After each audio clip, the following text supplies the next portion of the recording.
Hi friends, good evening. সবাইকে জানাই শুভ সন্ধ্যা। আশা করি সবাই খুব ভালো আছেন, আমিও খুব ভালো আছি। এখন আমার ছেলে একটু পড়তে বসেছে, ডিমে চান হয়ে গেছে। আমার কেলু বাচ্চা, আমার কালটুস।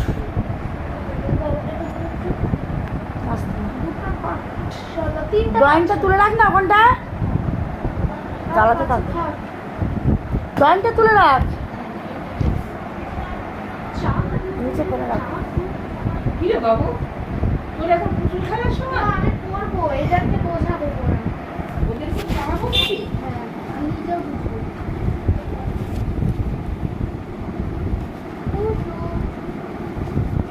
আগের পাশে আমরা কি করেছিলাম? বাই। কি করেছিলাম? এবারে করবো গিলাম কি কি পড়া আছে নিয়ে